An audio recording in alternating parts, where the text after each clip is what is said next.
Welcome to History at Home, bringing the museum to you. I'm Sarah Byers.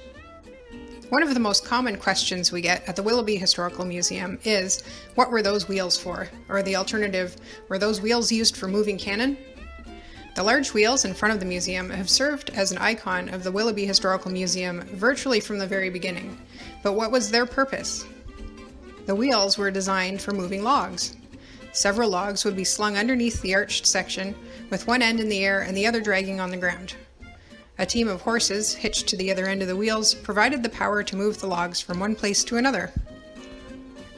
As gas-powered engines began to replace the horse, tractors began to take over the role of pulling the logging wheels. The history of our logging wheels was related in 1985 by Kate Benner, then 93 years of age.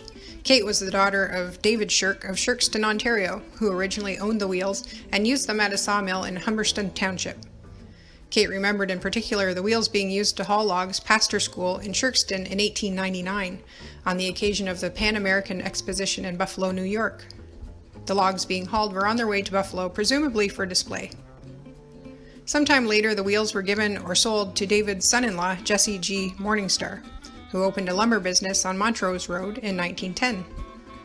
John Schneider, the teamster for Jesse Morningstar, seems to have been primarily responsible for hauling the logs to the Morningstar mill.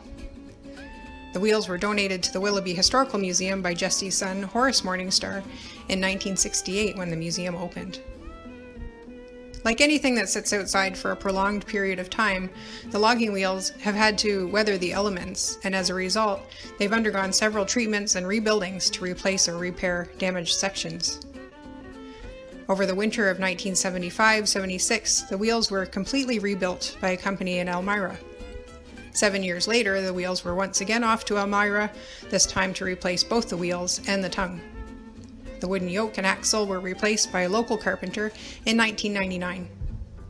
Since then, frequent coats of paint have been used to help protect the wheels. The wheels remain an outdoor fixture at the Willoughby Museum. You can take a look for yourself the next time you're out for a drive along the Niagara River, just south of Chippewa. And what happened to the area's once towering dense forests? Mostly cleared and replaced by fields of grain crops, which thrived in the Willoughby clay. You can get a glimpse of what the native landscape may have looked like in pockets here and there, such as the Willoughby Marsh Conservation Area on Sour Road, that's currently cared for by the Niagara Peninsula Conservation Authority. Thank you for joining this History at Home.